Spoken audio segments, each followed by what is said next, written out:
Tuhan yang dikasihi Tuhan. Apa kabar? Halo Mas. Apa kabar jemaat Tuhan? BPCC, yes. Haleluya. Luar biasa, bukan karena kita punya Allah yang luar biasa dahsyat. Mari saya undang berdiri bersama, kita akan segera mulai ibadah kita pagi ini.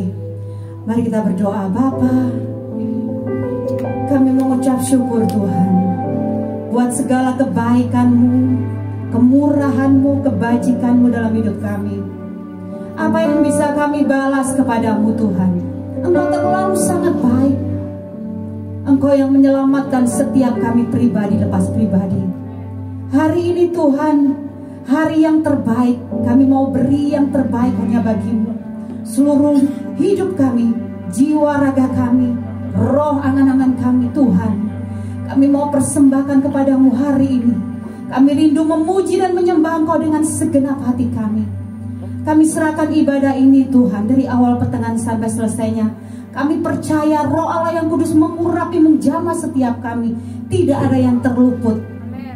Dan kami percaya saat ini yang sakit disembuhkan, yang lemah dikuatkan, yang kepicikan dihiburkan.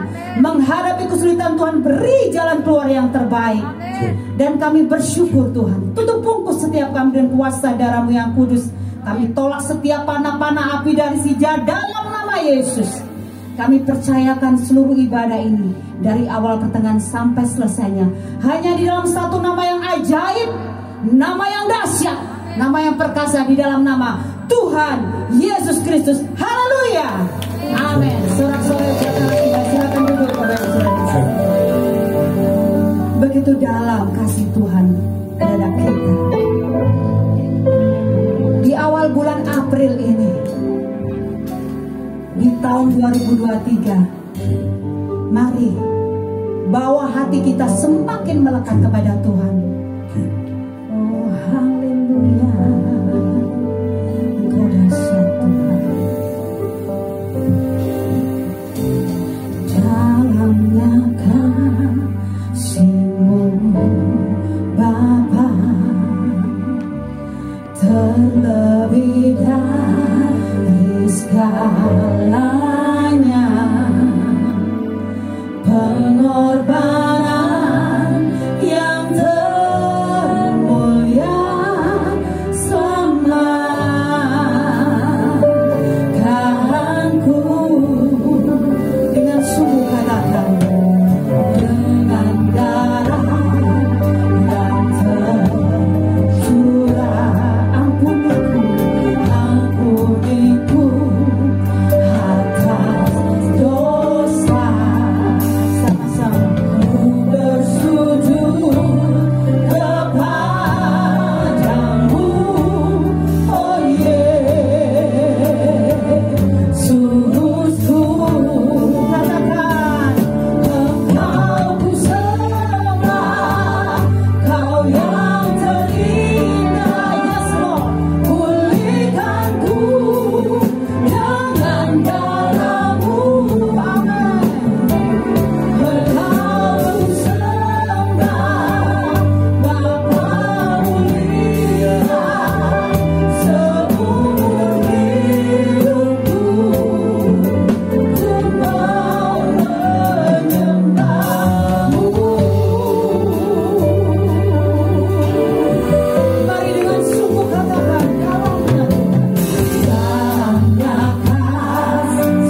sebab kita umat penebus.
kita melangkah dalam hidup kita sehari-hari.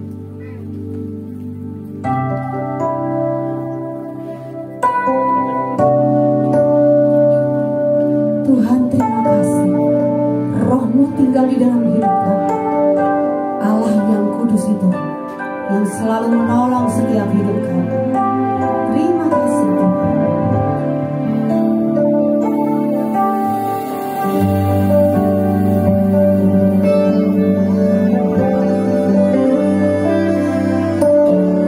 Kemanakah aku dapat pergi,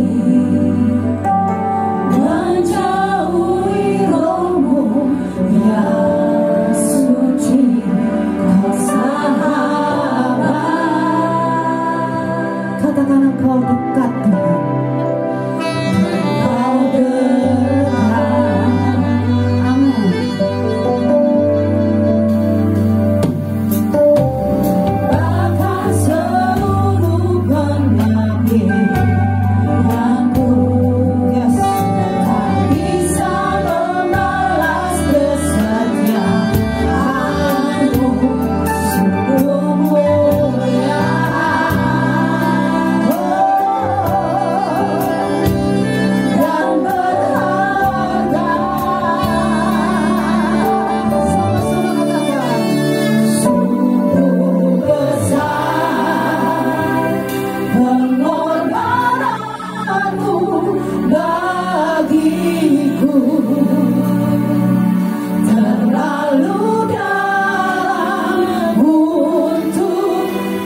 syukur, terima kasih Tuhan atas kebaikan, kemurahan, anugerah Tuhan dan semua apa yang Tuhan sudah beri pada hidup kami.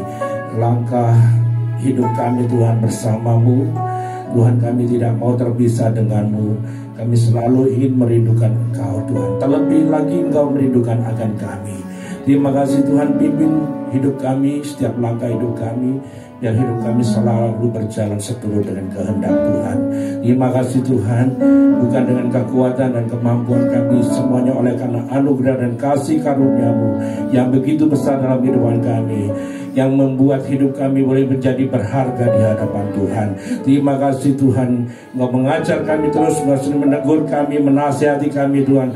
Tidak berhenti-hentinya Tuhan, Engkau selalu bersama dengan kami, menyampaikan isi hati-Mu, menyampaikan kehendak-Mu, menyampaikan apa yang menjadi pikiran dan perasaan-Mu Tuhan dari kehidupan kami. Terima kasih Tuhan, kami mau Tuhan merendahkan hati untuk boleh menerima, merenungkan dan melakukannya. Terima kasih Tuhan. Biar Roh Kudus sendiri boleh memberikan kami hikmat, pengertian, understanding, akal budi, marifat Tuhan tercurah dalam kehidupan kami sehingga kami boleh memahami lebih lagi apa yang menjadi kehendak Tuhan. Terima kasih Tuhan, kami mengucap syukur. Berkat-Mu menyertai kami semuanya, Roh-Mu ada pada kami, mengurapi kami semuanya dan melawat kami. Dalam nama Yesus kami berdoa. Haleluya. Amin. Shalom Bapak Ibu sekalian, Tuhan Yesus memberkati kita semuanya. Setiap minggu pertama kita semua saudara, termasuk kami juga, belajar untuk melakukan sebagian dari kebenaran firman Tuhan, yaitu saudara kita diberi kesempatan untuk mengembalikan persepuluhan ke rumah Tuhan. Ajaib Tuhan, saudara, hidup gereja Tuhan dipelihara oleh Tuhan. Dan saudara sudah melihat pengumuman persepuluhan kita hari ini, ya saudara, bisa dilihat di depan. Tidak kurang tidak lebih sedikit saudara, 50.000. Penerimaan sekian, pengeluarannya sekian saudara ya. Jadi anugerah Tuhan memimpin gereja ini sehingga kita dicukupi dan kita nggak perlu utang saudara ya. Saya percaya berkat Tuhan berlimpah-limpah dalam kehidupan kita semua ya. Kita berdoa saudara yang sudah mempersiapkan persembahan persepuluhan ke rumah Tuhan, supaya ada makanan di rumah Tuhan. Mari kita bersama-sama berdoa. Dalam nama Tuhan Yesus kami ucap syukur. Kami cuma Tuhan melakukan kehendak-Mu. Kami mengasihi-Mu Tuhan dengan apa yang sudah Tuhan berikan pada kami. Sebagian yang Tuhan sudah titipkan kepada kami. Kami mempersembahkan untuk pelayanan pekerjaan Tuhan. Kami tahu Tuhan, hidup kami sudah dipelihara begitu rupa, hidup kami sudah dicukupi dan hidup kami sudah diberkati. Dan kami boleh melakukan kebenaran firman-Mu. Kami mengucap syukur, kami mengerjakannya dengan setia, kami melakukannya dengan ketulusan hati kami, yaitu kami mengembalikan persembahan persepuluhan. Terima kasih Bapak, di dalam nama Tuhan Yesus kami mengucap syukur dan berdoa. Haleluya. Amin. Saudara, dipersilakan untuk boleh menyampaikan, memberikan, bila saudara yang terbiasa melakukan untuk transfer melalui bank, dipersilakan juga saudara ya.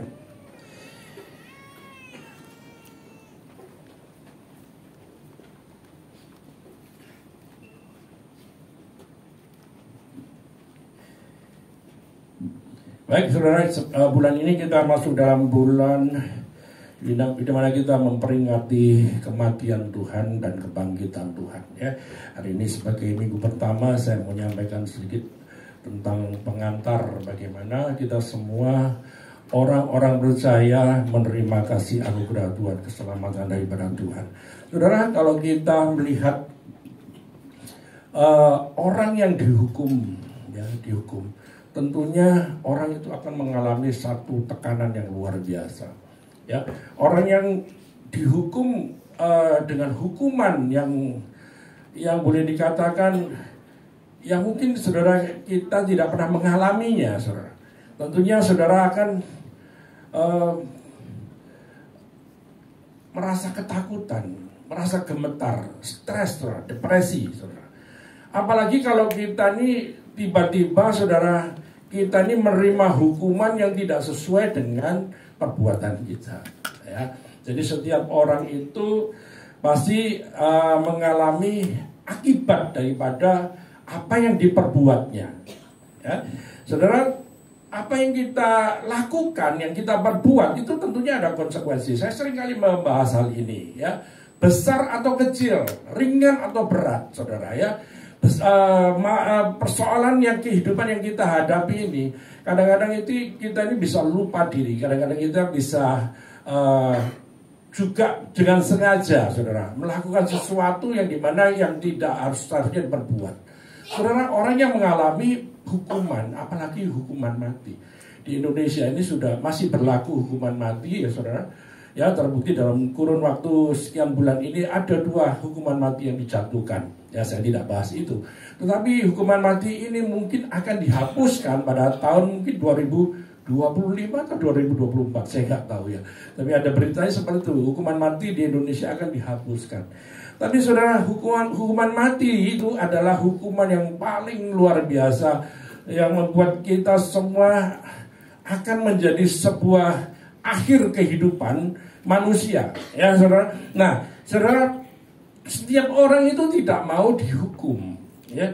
Setiap orang itu tidak ingin mendapatkan hukuman, saudara, ya. Kalau kita ini tahu bahwa setiap perbuatan itu ada konsekuensi, tentunya kita bisa berpikir, kita bisa menimbang, kita harus bisa memperhatikan dan mempertimbangkan perbuatan-perbuatan kita yang bagaimana bisa merusak atau perbuatan jahat kita yang bisa menimbulkan hukuman, saudara, ya. Nah, saudara, kalau kita melihat orang yang dihukum mati tentunya perlu proses, kan, ya. Proses dari persiapan setelah dijatuhkan hukuman, kemudian diperlukan proses banyak hal yang saya tidak bisa mengerti. Tentunya prosesnya itu pasti panjang untuk mempersiapkannya, ya saudara. Nah, untuk menghadapi mungkin hukuman mati itu bisa macam-macam bentuknya, ya, bisa ditembak langsung atau mungkin dipenggal kepalanya, ya, atau mungkin disengat oleh listrik yang daya wattnya besar, saudara, atau dihukum mati di tiang gantungan yang sekarang kita belum tidak pernah melihat itu hukuman mati di tiang gantungan. Tapi hukuman mati yang biasanya terjadi di dunia ini, di sebagian besar dunia, biasanya itu disuntik mati ataupun duduk di sebuah kursi listrik yang bisa membuat orang itu langsung meninggal dunia, ya saudara. Nah, tidak sedikit orang yang dihukum mati itu pasti mengalami apa, saudara? Lunglai, lemes, saudara, ya. Nah, ketika mau menghadapi maut, ya, mungkin ada juga orang yang ingin tidak gentar menghadapi hukuman itu, ya, dengan semua resikonya, ya. Nah, hukuman yang dibayar itu harus timpal dengan nyawa atau kejahatan yang mereka perbuat, ya, kecuali memang perbuatannya itu sangat berdampak, ya, sangat benar-benar tidak bertanggung jawab sehingga merusak dampaknya itu kepada semua orang, terutama lingkungan dan masyarakat, saudara, ya. Nah, saudara, mari kita lihat Yesus pun mengalami hukuman, yang dimana Yesus tidak melakukan kejahatan tapi menerima hukuman mati, bayangkan, saudara, ya. Tentunya Tuhan Yesus melalui proses yang seperti itu ada tujuan Tuhan. Coba ditampilkan, ya. Kita melihat arti daripada penderitaan Yesus ketika Yesus mengalami hukuman yang sangat memalukan. Bayangkan, saudara, kalau kita dihukum, tentunya kalau saudara kita ini masuk di pengadilan, lalu diputus hukuman, lalu diberitakan di media sosial, apa yang terjadi, saudara? Malu nggak, saudara? Malu, kecuali memang nggak punya malu, saudara, ya. Jadi malu. Keluarga malu, orang-orang di sekitar kita, orang-orang kita kasih merasa malu, lingkungan kita, komunitas kita, saudara, malu, saudara, ya. Dan apalagi hukuman yang tidak dilakukan, yang dilakukan itu menerima hukuman di mana perbuatannya tidak sesuai dengan hukuman itu, sangat memilukan, saudara, tragis, ya. Tapi kenapa Yesus tuh mau menerima hukuman itu? Ya, tentunya saudara dan saya tidak ingin juga menerima hukuman yang sama, karena memang kita tidak ditakdirkan atau tidak dikehendaki untuk menerima hukuman yang serupa dengan Tuhan Yesus. Tuhan Yesus itu memberikan hidupnya seluruhnya untuk saudara dan saya, saudara. Ya, nah, hukuman mati yang terjadi 2000 tahun yang lalu itu adalah hukuman yang memalukan, yang sesungguhnya bisa diterima atau hanya diterima oleh seorang penjahat besar yang pantas, saudara, untuk menerima hukuman itu, saudara. Ya, Tuhan Yesus dengan tubuh yang lemah, bayangkan saudara, sehari sebelumnya itu diadili, ya, dianiaya, sudah merasa ketakutan yang luar biasa. Saudara bayangkan, Yesus itu adalah firman Allah yang menjadi manusia. Itu sama dengan saudara dan saya, bisa sakit, bisa mengalami ketakutan. Saudara, terbukti di dalam kitab Lukas ya 22 ayat 43 dan 44. Lukas 22 ayat 43 dan 44 itu berkata, maka seorang malaikat dari langit menampakkan diri kepadanya untuk memberi kekuatan kepadanya. Malaikat datang dari langit menampakkan dirinya untuk memberikan kekuatan kepada siapa? Kepada Yesus. Artinya apa? Yesus mengalami kelemahan, keletihan secara fisik, ya, secara batin, secara psikis, kejiwaan juga mengalami kelemahan. Ayat 44, ia sangat ketakutan dan makin bersungguh-sungguh berdoa. Bayangkan saudara, orang yang mengalami ketakutan pasti akan berdoa, saudara. Gak cuma menjerit-jerit, saudara, ya, ketakutan teriak-teriak begitu. Tapi Yesus melakukannya, ya, sangat ketakutan dan makin bersungguh-sungguh berdoa, saudara.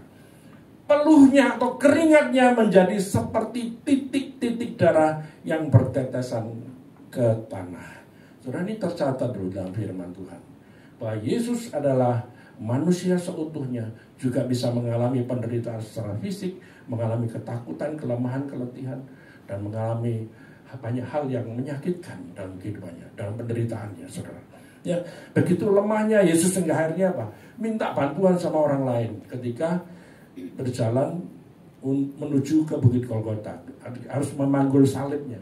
Ketika di perjalanan jatuh, kemudian menyuruh orang lain untuk bisa, sehingga akhirnya disuruhlah orang lain untuk bisa memanggul salib itu, saudara. Ya, nah, begitu berat sekali penderitaan Tuhan Yesus yang Tuhan Yesus alami, saudara. Ya, nah, firman Allah yang menjadi manusia, Yesus sendiri, ya, bukan, saudara, kita lihat ada darah yang mengalir dari tubuhnya, saudara. Sangat ketakutan, saudaraku yang kasih dalam Tuhan. Nah, slide berikutnya kita lihat, ya, bagaimana Yesus itu dalam penderitaannya masih mau memikirkan orang lain, saudara. Bayangin, saudara.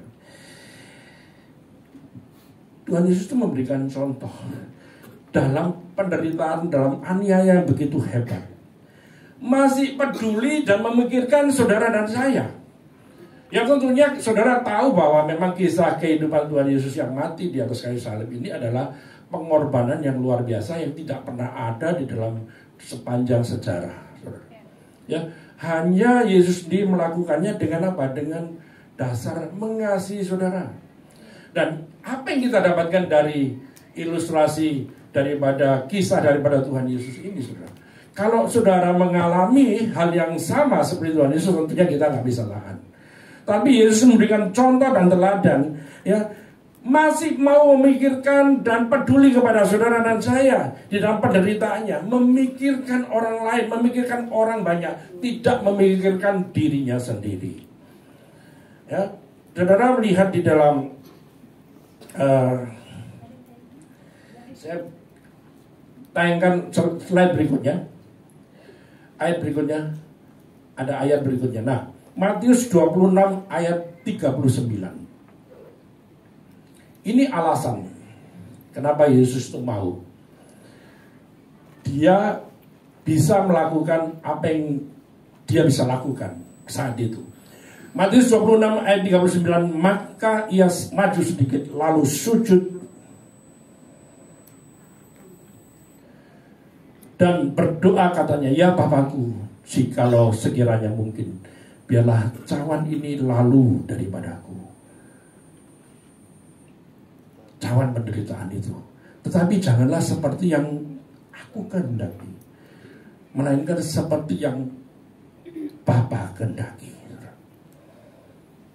Saudara, kalau Tuhan Yesus menderita itu sebetulnya bukan kehendaknya sendiri, tapi kehendak Bapa yang mengutus anaknya yang tunggal ke dalam dunia untuk diperkenalkan sebagai pokok anggur keselamatan yang harus bisa diterima oleh orang, banyak orang, saudara.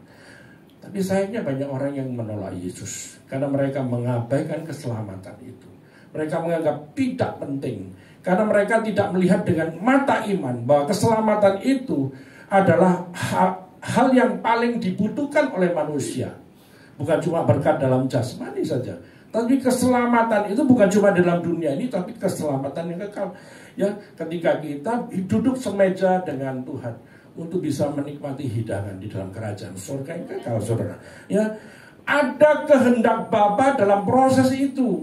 Ya, apapun saudara dalam kehidupan kita yang kita alami, ada kehendak Tuhan yang terjadi. Ya, saudara. Nah, Tuhan itu hadir dalam penderitaan Tuhan Yesus. Ya, maka penderitaan yang dialami oleh Yesus tidak akan pernah sia-sia. Bayangin saudara, ya. Kehadiran Tuhan, kehadiran Allah Bapa di tengah-tengah penderitaan, di tengah penderitaan saya, saudara, akan bisa mampu untuk kita bisa memancarkan kasih Tuhan. Setuju gak, saudara? Kehadiran Bapa loh ya, saya bilang, memampukan kita untuk bisa memancarkan kasih Tuhan kepada orang lain di tengah-tengah penderitaan itu. Memang ada banyak beragam, saudara, penderitaan yang kita alami ini. Ya, penderitaan itu, mengapa kita mengalami pergumulan dan penderitaan, saudara? Ya, bisa saja karena kesalahan kita. Paling banyak itu kesalahan kita yang membuat kita ini menderita. Benar tidak, saudara? Ketika kita menabur kejahatan, kita menabur dosa, menyimpan kepahitan, menabur kebencian, saudara, kita nggak bisa mengampuni saudara kita. Kita hidup dalam kepahitan terus-menerus setiap saat, sehingga membuat saudara dan saya tidak bisa terlepas daripada bagaimana kita bisa mengasihi orang lain, musuh kita, orang-orang yang menyakiti kita. Ya, hidup dalam kedagingan dan kenajisan, memuaskan hawa nafsu, keserakahan, kejahatan, kefasikan, pelanggaran hukum pidana, saudara. Nggak cuma pidana, perdata juga, saudara. Apa yang hukuman pidana dan perdata? Kalau pidana itu adalah hukuman yang merusak, biasanya merusak fisik, melakukan pelanggaran-pelanggaran yang ekstrim. Yang perdata itu adalah penipuan, penggelapan, saudara, ya. Nah, jatuh dalam banyak pencobaan dan banyak jenis-jenis perbuatan jahat yang lain. Bisa juga disebabkan karena kesalahan orang lain yang memang sengaja ingin menjatuhkan kita. Ya, bisa juga karena musibah, bencana alam, musibah yang terjadi, penderitaan semuanya. Dan itulah kebanggaan manusia kalau lewat daripada 80 tahun. Ya, 70 tahun, 80 tahun umur manusia yang sudah ditetapkan di dalam firman Tuhan. Mungkin saudara ingin umur yang panjang, semua orang ingin umur yang panjang. Kita berdoa supaya panjang umur kan ya, nggak ada salahnya. Tetapi manusia itu ada batas waktu. Ya, kalau melebihi 80 tahun, ada yang pengen, Hotman Paris mungkin ya, pengen 124 tahun. Kalau bisa, saudara ya.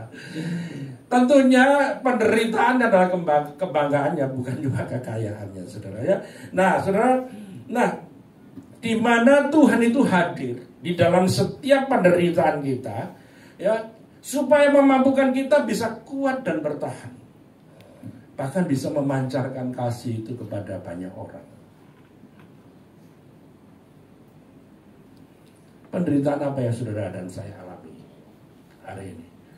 Apakah saudara mengalami aniaya besar yang mencucurkan darah sampai daging saudara tersobek atau terbuka sehingga saudara mengalami satu penderitaan yang luar biasa? Tidak pernah kita mengalami itu. Paling penderitaan adalah kita sakit hati, mangkel, jengkel, itu ringan penderitaan saudara. Ya, melihat orang yang kelakuannya tidak sesuai dengan kita ngomong mencekno, ya, menjengkelkan, membencikan, kita nggak suka. Saudara, jadi kita nggak suka pada perbuatannya, tapi jangan sampai nggak suka sama orangnya. Ya. Karena setiap orang yang menjengkelkan kita itu dipakai Tuhan untuk memurnikan kita sesungguhnya. Ya, jadi saudara harus bisa mengerti penderitaan kita ini penderitaan yang biasa, nggak punya duit, ya, ekonomi, duitnya kurang banyak, mungkin ya, saudara pasti pengen ya kalau berdoa ya supaya bisa banyak uang, gitu. Saudara, ya kalau pengen banyak uang tentunya kita harus bekerja lebih rajin, ya, jangan malas, gitu ya, jadi harus bekerja dengan rajin. Penderitaan kita itu tidak ada bandingannya dengan Tuhan Yesus. Yesus itu memberikan contoh teladan penderitaan ini supaya kita bisa mengerti betapa besar kasihnya itu bisa disampaikan kepada seluruh dunia untuk bisa menerima dan merasakan kasih Tuhan, untuk bisa bagaimana menjangkau semua orang.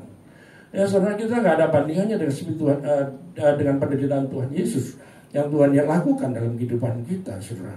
Ya, saudara, Roma 8 ayat 35 berkata, siapakah yang akan memisahkan kita dari kasih Kristus? Penindasan atau kesesakan, atau penganiayaan, atau kelaparan, atau ketelanjangan, atau bahaya, atau pedang. Siapakah yang bisa memisahkan kasih kita dengan kasihnya Tuhan? Sesungguhnya firman Tuhan tertulis di sini.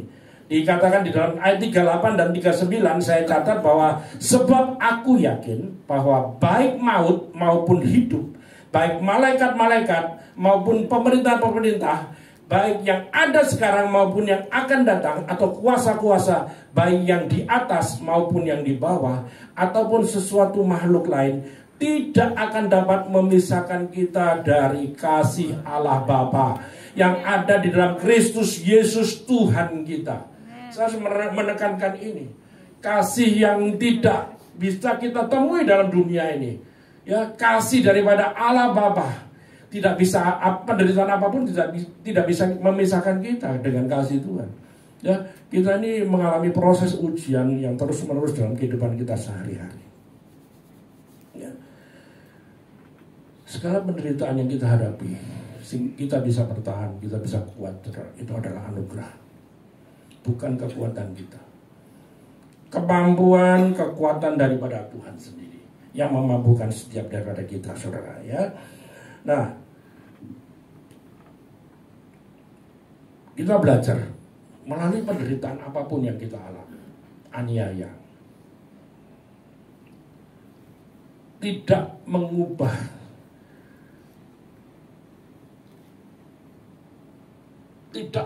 keadaan kita untuk kita malah melakukan hal-hal yang tidak benar. Penderitaan apapun yang saudara alami, baik dalam keadaan ekonomi, ya, saudara disakiti orang, dimusuhi orang yang gak suka kepada kita, bisa terjadi itu penderitaan-penderitaan yang biasa, yang bisa kita tahan, ya, saudara, yang masih bisa kita tahan. Tetapi coba penderitaan fisik yang dialami oleh Tuhan Yesus, kalau terjadi dalam kehidupan kita, bisa tahan nggak? Nggak bisa. Kita pasti teriak-teriak, sakit, minta ampun, seperti itu. Saudara lihat kalau orang disiksa, apa yang terjadi, saudara? Pasti berteriak-teriak karena kesakitan secara fisik. Ya, penderitaan secara fisik, penderitaan secara psikis, ya. Saudara bisa tahan mana? Banyak orang yang nggak bisa tahan dengan penderitaan secara fisik, tapi secara kejiwaan mungkin saudara bisa bertahan. Cuma nyimpen dalam hati, memendam kesakitan, kepahitan dalam hati, sehingga ketika saudara terus memeliharanya, tidak bisa mengampuni orang-orang yang menyakiti kita. Akibatnya akan apa, saudara? Akan menjadi satu penyakit yang tanpa disadari, terus menyimpan hal-hal yang buruk, yang pahit, yang hal-hal yang membuat kita tidak bisa sukacita, tidak bisa membuat kita bersyukur, akhirnya menjadi penyakit, saudara ya. Penyakit apa, saudara? Penyakit hati, ya, sakit hati. Sakit hati itu bahasa kedokteran namanya cirrhosis, ya. Jadi kanker. Saudara, mari saudara kita belajar. Kalaupun ada serangan-serangan dari orang-orang yang menyakiti kita, yang membuli kita, yang memfitnah kita, yang menghakimi kita, apa yang saudara berbuat? Bisa nggak saudara memancarkan kasih Tuhan terhadap mereka? Ini loh saudara, Tuhan Yesus memberikan contoh. Bisa nggak mengasihi orang-orang yang menyakiti kita? Kadang kita nggak mampu. Nggak bisa saudara. Karena apa? Karena saudara memakai kekuatan sendiri, maka nggak mampu. Tapi ketika saudara beroleh kasih anugerah dari Tuhan, menyadari bahwa kita orang-orang yang diajar mengikuti jejak langkah Tuhan, di mana Tuhan Yesus memberikan contoh teladan yang sempurna, saudara dan saya harus bisa melakukannya. Mau nggak mau saudara, bukan karena kekuatanmu, bukan kekuatan kita, enggak, tetapi karena kemampuan kasih anugerah Tuhan yang memampukan kita untuk bisa melepaskan berkat untuk mereka, bisa mendoakan orang-orang yang menyakiti kita, bisa mengampuni orang-orang yang menghakimi kita. Bisa nggak saudara? Ini perkara kecil, ya. Mungkin saudara tidak ditusuk dengan pisau, saudara tidak dipenggal dengan pedang, tapi seperti pisau yang mengiris-ngiris hatimu. Karena apa yang merasakan di sini, bukan di fisik kita kan, yang kita rasakan di dalam hidup kita. Ya, saudara, mari belajar kita mengikuti teladan Kristus ketika Yesus dianiaya, bisa memancarkan kasih kepada semua orang, sehingga orang itu bisa melihat Kristus dalam hidup kita. Ya, jadi ini bedanya orang Kristen, orang percaya itu harus seperti itu. Kalau saudara tidak ada bedanya seperti orang-orang di luar sana, saudara, kita gagal menjadi murid Kristus. Kalau saudara menjadi murid, menjadi anak, saudara harus mengenal papanya. Saudara harus mengenal Bapa kita. Saudara harus bisa mengenal apa yang dikehendaki oleh Tuhan. Kalau kita tidak memperhatikannya, karena kadang-kadang kita berbuat melakukan kehendak kita sendiri, akibatnya buruk. Akibatnya mungkin tidak sesuai dengan kehendak Tuhan. Ya, saudara akan terus mengalami kepahitan hidup dalam kehidupan kita. Gak pernah sembuh, saudara. Gak pernah free, gak bisa bebas, gak bisa merdeka. Saudara gak bisa bersuka cita, gak bisa berucap syukur. Ya, orang yang selalu menyimpan hal-hal yang pahit, yang berupa sampah dalam hati kita, tidak akan pernah bisa bersyukur dan juga bisa bersuka cita. Karena masih ada ikatan. Dan ikatan itu harusnya dilepaskan, bukan dengan kekuatanmu, tapi minta kemurahan Tuhan untuk bisa memampukan kita. Ya, Tuhan melatih kita untuk menjadi supaya kita ini belajar banyak tentang hal-hal yang diinginkan oleh Tuhan, saudara.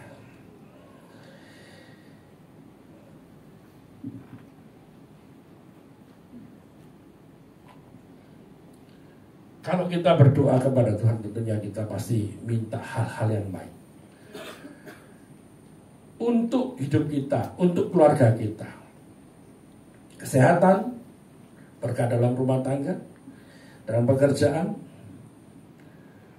berkat keselamatan sehingga kita terluput dari mara bahaya, malapetaka, aniaya. Tidak salah, saudara. Tapi kenyataannya, kenapa Tuhan itu mengizinkan? Kadang kita mengalami kesedihan, keterpurukan, kegagalan, kehilangan, kehancuran, dan berbagai macam hal yang boleh dikatakan, dikonotasikan sebagai penderitaan.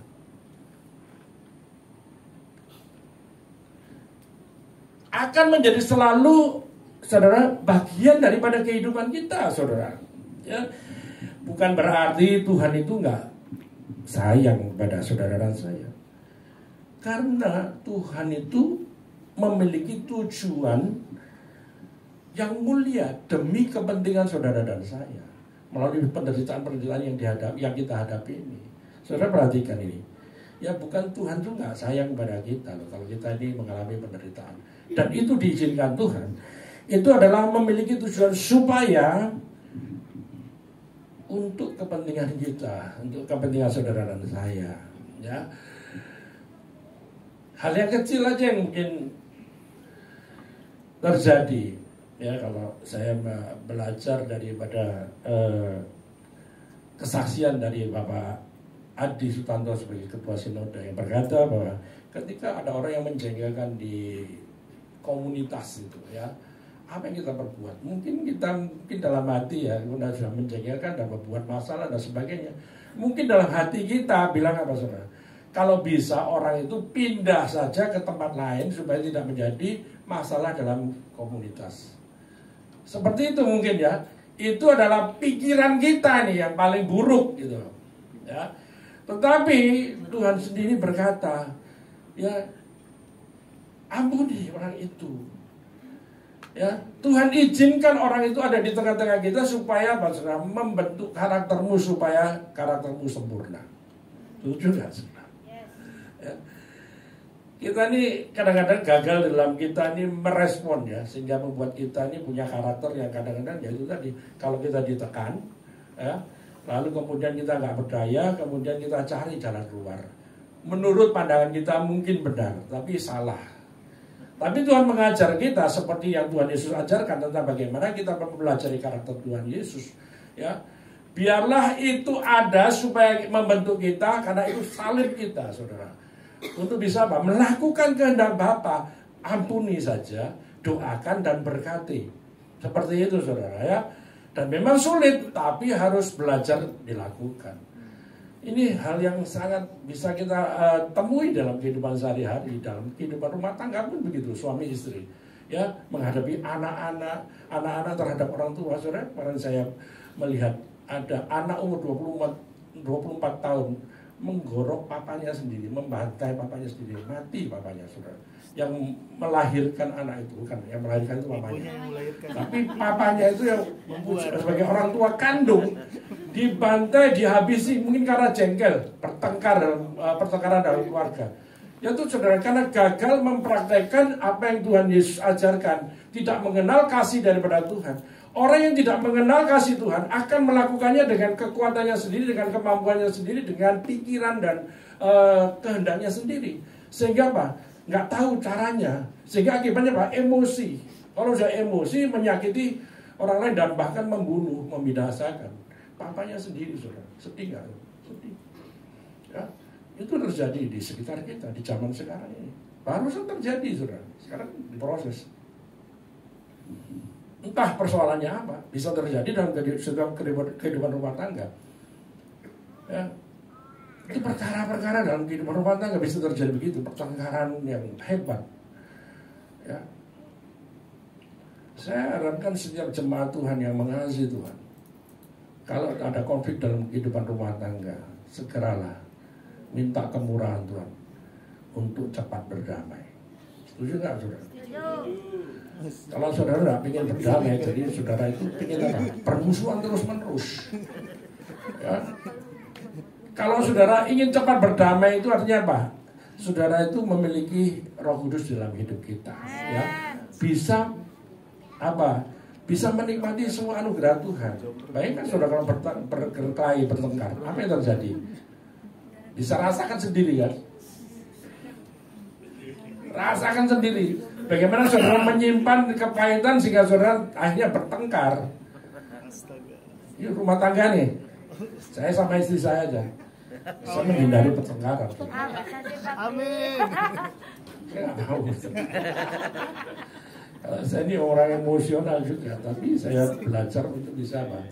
Menguasai, mengendalikan diri emosi. Bisa, saya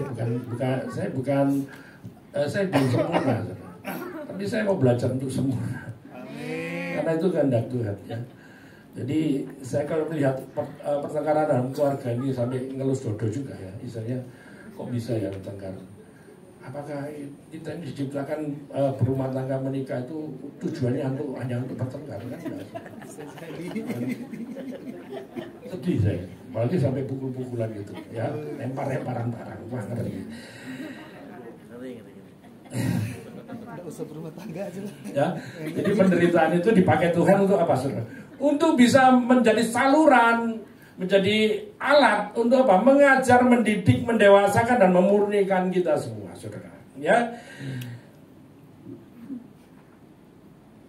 ingat Ulangan 8 ayat 2 ini saya bacakan penegasannya ya. Ingatlah kepada seluruh perjalanan yang kau lakukan atas kehendak Tuhan Allahmu di padang gurun selama 40 tahun ini dengan maksud merendahkan hatimu dan mencobai engkau untuk mengetahui apa yang ada dalam hatimu, yakni apakah engkau berpegang pada perintahnya atau tidak. Ini Ulangan 8 ayat 2. Nah ini loh Tuhan sudah menunjukkan bahwa apapun yang kita alami dalam setiap penderitaan itu tujuannya adalah untuk mengajar, mengingatkan kita, mendidik kita, mendewasakan kita untuk memurnikan umat Tuhan. Ya,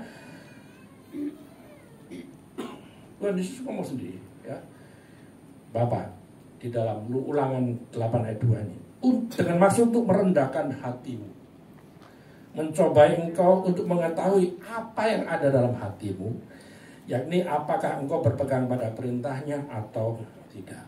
Ya, jadi saudara, biarlah kita boleh mengerti maksud dan kehendak Tuhan.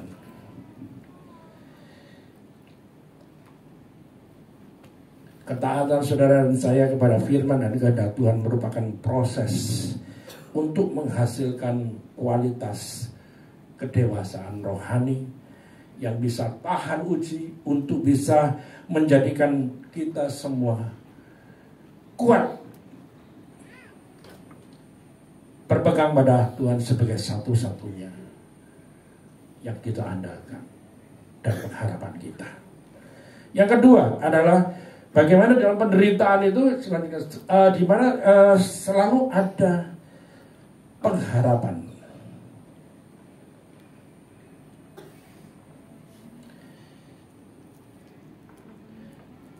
Beban kehidupan yang berat seringkali itu membuat kita semua menjadi menyerah, putus asa, dan kehilangan pengharapan.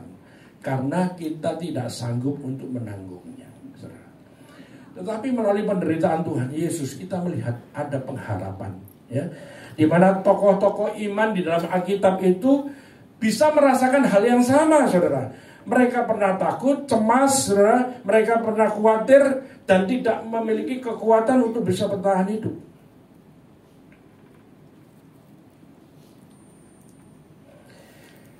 Selalu ada pengharapan yang Tuhan berikan kepada kita saat saudara dan saya mengalami penderitaan. Tapi penderitaan yang bukan dikarenakan diri kita sendiri loh, saudara ya. Penderitaan yang diizinkan Tuhan itu mungkin karena kita ini mengalami, dan memang itu semuanya proses ya. Nah, karena saudara dan saya tidak hidup di dalam dunia pada zaman dahulu yang begitu kerasnya, begitu hebatnya. Kalau kita ini dianiaya, kita dibantai, saudara, ya, secara fisik loh, saudara. Mungkin saudara nggak akan tahan. Kenapa saudara dan saya hidup dalam zaman sekarang ini? Saudara mengalami penderitaan yang berbeda. Bukan penderitaan yang gimana kita mencucurkan darah lalu kemudian kita dianiaya begitu rupa seperti zaman dahulu, saudara. Ya. Roma 5 ayat 3 sampai 5 ada ayatnya yang saya bacakan. Ya. Dan bukan hanya itu saja, kita malah bermegah juga dalam kesengsaraan kita, karena kita tahu bahwa kesengsaraan itu menimbulkan ketekunan. Dan ketekunan menimbulkan tahan uji, dan tahan uji menimbulkan pengharapan. Dan pengharapan tidak mengecewakan karena kasih Allah telah dicurahkan di dalam hati kita oleh Roh Kudus yang telah dikaruniakan kepada kita, saudara. Tidak semua orang suka akan menderita, saudara. Ya. Kalau bisa penderitaan itu jauh dari kehidupan kita. Entah itu penderitaan secara fisik, mental, dan sebagainya. Tetapi ketika kita jatuh dalam dosa, maka yang terjadi adalah manusia jatuh dalam dosa, maka manusia itu tidak akan lepas daripada penderitaan. Sehingga penderitaan itu akan menjadi akrab dalam kehidupan kita, saudara. Ya, suka atau tidak suka, mau atau tidak mau, diundang pun atau tidak diundang, saudara. Ya, karena penderitaan itu terjadi karena apa? Karena manusia sudah jatuh dalam dosa, saudara. Ya, kita tidak bisa menghindar, kita nggak bisa apa? Lari dari penderitaan itu. Maka kuncinya, rahasianya untuk menghadapi penderitaan karena yang sudah terjadi, saudara, adalah bagaimana kita ini bersikap atau berespon terhadap penderitaan itu, saudara. Bagaimana sikap dan respon kita terhadap semua yang sudah terjadi. Apakah kita masih terus melanggar? Apakah kita terus berbuat kejahatan? Apakah kita terus mendukakan Roh Kudus? Apakah kita terus melukai hati Tuhan dengan perbuatan kita, saudara? Sehingga membuat kita menderita. Ingat, saudara, setiap apa yang kita tabur akan mendapatkan konsekuensi. Entah itu ringan, entah itu berat. Konsekuensi selalu ada. Apa yang kita tabur, kita tuai. Karena itu hukum. Seberapa besar?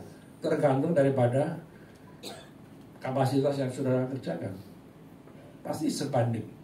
Ya. Nah, saudara, ada juga orang Kristen, orang yang sudah dalam Tuhan menderita karena iman kepada Kristus. Ada terjadi seperti ini di tempat-tempat yang lain, mungkin di sini nggak terlalu. Karena iman kepada Kristus, akhirnya dia menderita juga. Ya, apapun yang terjadi, Tuhan itu berdaulat penuh atas semua penderitaan yang kita alami, saudara. Ya, Roma 8 ayat 28 dikatakan Allah itu turut bekerja dalam segala sesuatu untuk mendatangkan kebaikan bagi mereka yang mengasihi Tuhan. Bayangin, saudara. Yaitu bagi mereka yang terpanggil sesuai dengan rencana Allah. Jadi Tuhan itu berdaulat dengan apapun terhadap yang kita alami. Karena dia turut bekerja untuk memproses kehidupan kita supaya kita menjadi murni. Ya, menjadi orang-orang yang mengalami lulus, saudara, ya, terhadap ujian apapun yang kita hadapi, saudara. Ya, di dalam pengharapan kita kepada Tuhan, tentunya kita percaya kepada firman-Nya. Pengharapan ini merupakan satu secercah harapan, secercah sinar yang memberikan kita satu semangat. Kalau saudara di dalam dunia ini belum pernah menderita begitu hebat, tentunya saudara belum bisa bercerita tentang bagaimana Tuhan itu merupakan pengharapan kita. Mungkin ada, saya nggak tahu seberapa berat penderitaanmu dalam dunia ini. Ya mungkin karena kesalahan sendiri, karena orang lain, dan karena lingkungan, dan karena mungkin situasi, saudara. Ya, tidak bisa tahu seberapa besar kecuali saudara dan saya sendiri. Ya. Nah, Tuhan itu mengizinkan kita masuk dalam mengalami kesesakan dan penderitaan hidup itu agar bisa merasakan kita ini kelegaan, kelepasan. Kalau kita tidak mengalami kesesakan, bagaimana saudara bisa mengalami kesesakan, kelegaan dan kelepasan, saudara? Saudara dan saya itu diizinkan Tuhan mengalami kesakitan supaya kita tahu bagaimana rasanya kita ini sembuh. Betul nggak, saudara? Ya, Tuhan diizinkan kita supaya kita mengalami kesedihan, supaya kita tahu rasanya terhibur. Bagaimana kita mengalami pertolongan Tuhan. Kita semua belajar banyak dalam proses Tuhan di dalam hidup ini, saudara, ya. Yang ketiga, yang terakhir, di dalam penderitaan itu ada kemuliaan Tuhan. Bapak Ibu saudaraku yang dikasihi Tuhan,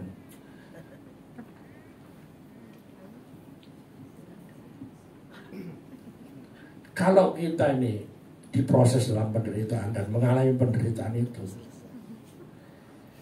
ya, kita ini tidak akan menjadi orang percaya yang memiliki ketahanan, konsistensi, dan keteguhan, dan kesabaran, kalau kita ini tidak pernah mengalami penderitaan. Jadi penderitaan itu adalah kasih karunia sesungguhnya. Benar, saudara? Mungkin bagi orang dunia dianggap orang gila. Masa orang menderita itu kasih karunia?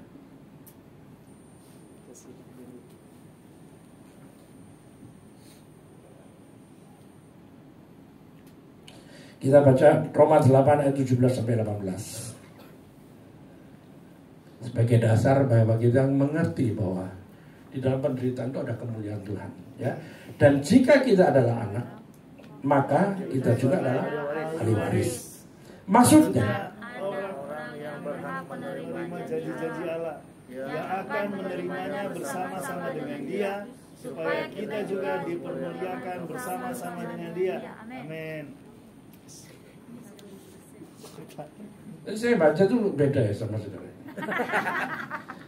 Dan jika kita adalah anak, maka kita juga adalah ahli waris. Maksudnya orang-orang yang berhak menerima janji Allah itu akan menerima bersama-sama dengan Kristus, yaitu jika kita menderita bersama-sama dengan Dia, supaya kita ini dipermuliakan bersama-sama dengan Dia.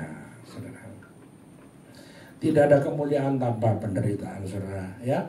Nah, penderitaan bersama dengan Yesus adalah satu-satunya yang pasti saudara akan bisa alami hal yang sama. Kalau itu diizinkan, penderitaanmu dengan Tuhan Yesus tidak sebanding. Tapi saudara, pasti ada sesuatu yang membuat kita menderita. Ya, penderitaan dalam dunia ini memang tidak sebanding dengan apapun yang nantinya yang Tuhan kita alami. Yaitu pengharapan saudara dan saya untuk mengalami apa, saudara? Menerima kemuliaan Tuhan, ya. Karena penderitaan kita bersama Yesus adalah sesuatu yang berharga, saudara, ya. Merupakan kasih karunia, ya, yang membuat kita mungkin membuat orang percaya itu merasa mungkin kita malu atau terhina kalau kita menderita bersama Yesus. Apakah kita seperti itu? Ya, mungkin saja ada orang yang mengalami seperti itu, ya, malu, terhina. Tetapi kalau kita menderita karena Kristus, ya, kita seharusnya mengalami apa? Mengalami kebanggaan bahwa kita mengalami penderitaan itu. Jadi membuat kita semua tidak akan bisa mengeluh. Ya, menderita bersama Kristus itu kadang memang membuat kita bisa mengeluh, saudara. Bisa bersungut-sungut karena kita nggak tahan, kita nggak terima. Kenapa terjadi, Tuhan? Ya, mungkin karena kita tidak hidup dalam satu lingkungan yang membuat kita menderita begitu hebat, sehingga saudara nggak bisa merasakan. Tapi ketika saudara masuk dalam posisi yang begitu rupa, sehingga diizinkan Tuhan untuk bisa menderita karena Kristus, saudara akan mengalami sesuatu yang dimana bisa tahan, bisa nggak tahan. Banyak orang yang gagal di situ. Ya, kita belum pernah mengalami itu, tapi saudara, satu saat kelak mungkin dan nanti pada masaannya, ya, kalau saudara mendengar kebenaran ini, ketika kita menderita karena nama Tuhan, karena kita menjadi orang-orang percaya, kita akan disingkirkan, kita akan dibenci, kita akan dikucilkan, kita akan diasingkan, bahkan kita dibunuh, saudara. Mungkin kita nggak bisa tahan, sampai akhirnya saudara kita menyerah, ya, saudara. Filipi 1 ayat 29 berkata, sebab kepada kamu dikaruniakan bukan saja untuk percaya kepada Kristus, melainkan juga untuk menderita untuk Dia, saudara. Jadi Paulus itu menunjukkan bahwa penderitaan itu adalah sebuah kasih karunia, ya. Saudara dan saya sebagai orang percaya, ketika kita belajar tentang penderitaan Yesus ini, membuat saudara dan saya ini mengalami satu perspektif yang berbeda, yaitu perspektifnya Tuhan Allah Bapa terhadap kita, ya. Jadi saudara harus bisa menangkap itu. Apa yang kita dapatkan dari penderitaan Tuhan Yesus yang Tuhan tunjukkan kepada kita, kepada dunia ini? Bagaimana, apa yang kita lakukan? Respon kita bagaimana? Sikap kita terhadap penderitaan yang kita alami. Ya, saya bilang penderitaan kita sebagai orang percaya, sebagai pengikut Kristus, sebagai anak-anak Tuhan, sebagai murid Kristus. Pada zaman itu murid-murid Yesus memiliki komitmen dan konsistensi ketika sudah menjadi bagian daripada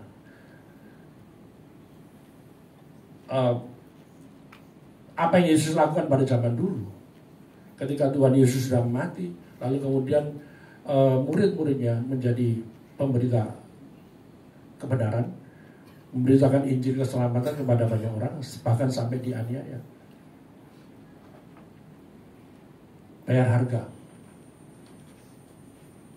mau seperti gurunya. Petrus pun mengalami sesuatu yang tragis dalam kematiannya. Tidak ada yang bisa minta bagaimana posisi kita meninggal, posisi Petrus mati. Gak pernah ada yang bisa diduga. Petrus pun akan mengalami satu proses kematian yang sama Tuhan, seperti Tuhan Yesus. Kalau Tuhan Yesus mati di atas kayu salib, Petrus pun juga mati disalib tapi dengan kepala di bawah, terbalik, saudara. Itu zaman dahulu. Zaman sekarang apa yang kita dapatkan? Ketika saudara menjadi orang percaya yang mau mengikut Kristus, kita belajar untuk menderita. Ketika saudara datang ibadah, ketika saudara datang untuk bersekutu dengan Tuhan, itu adalah perjuangan penderitaan. Yang biasanya masih tidur, ngantuk, ya, malas untuk bangun, mager, malas gerak, harus dipaksa bangun. Kenapa? Aku mau ketemu Tuhan. Tidur enak itu penderita, tidur enak sebuah kenyamanan hidup. Ketika bangun masih ngantuk dan terpaksa harus mandi, saudara, dan berjuang untuk datang ke sini, itu penderitaan sesungguhnya, yang tidak ada bandingannya seperti yang Tuhan Yesus kerjakan. Usaha saudara itu sebetulnya bagian daripada penderitaan hidup. Nah, benar tidak saudara? Ya. Jadi ketika saudara sampai ke sini, berarti apa saudara? Lulus dalam penderitaan itu. Ya. Nah, saudara, ketika Yesus sudah melakukannya dengan serius dalam hidup saudara, kita pun kadang-kadang melakukannya tidak serius kepada Tuhan. Ya, saudara. Ketika saudara datang kepada Tuhan, itu saudara harus melakukan keseriusan. Tuhan, aku datang kepadamu untuk ketemu, untuk menerima anugerahmu, untuk menerima berkat firman Tuhan, untuk menerima kebenaranmu. Dan saudara punya kerinduan hati seperti itu. Ya, kalau saudara tidak berjuang dan saudara tidak sampai di sini, saudara kehilangan berkat Tuhan. Ya, saya harapkan setiap saudara boleh mendengar kebenaran firman, ya, menerima anugerah kabar baik, ya, dari Tuhan. Saudara harus antusias, ya, harus serius begitu loh saudara. Ya, kalau dulu saya juga begitu, sama, ya, nggak pernah serius. Tapi Tuhan memimpin kehidupan ini dari waktu ke waktu. Akhirnya saya menyadari ternyata Tuhan, saya harus bertanggung jawab menjadi orang-orang yang mengasihi, orang-orang yang serius untuk bisa melakukan kehendak Tuhan, bisa menyukakan hati Tuhan. Dengan apa? Dengan seluruh aspek kehidupan kita. Ya, Tuhan apresiasi nggak? Diapresiasi oleh Tuhan. Saudara, mungkin orang nggak akan mengapresiasi kita. Mungkin saya tidak mengapresiasi saudara. Tapi saudara itu berhubungan dengan Tuhan langsung. Apapun yang saudara rindukan kepada Tuhan, Tuhan tahu. Apa yang saudara lakukan pun Tuhan tahu. Ya, seberapa jauh kerinduan saudara untuk mau menderita, datang mencari Tuhan. Ya, saudara, kita sudah hidup dalam kenyamanan, ya, pakai kendaraan cepat, nggak perlu naik onta, nggak perlu naik keldai, saudara, ya. Cepat sini, 5 menit udah nyampe di sini. Tapi kita menyia-nyiakan waktu dan kesempatan. Dan dengan apa, saudara? Kita kurang serius untuk mencari Tuhan. Saudara, apapun usaha kita untuk bertemu, berjumpa dengan Tuhan, Tuhan mengapresiasi. Dan Tuhan mencurahkan berkatnya dalam kehidupan saudara. Kalau saudara tidak serius, maka berkatnya pun tidak serius. Ingat loh saudara, ya.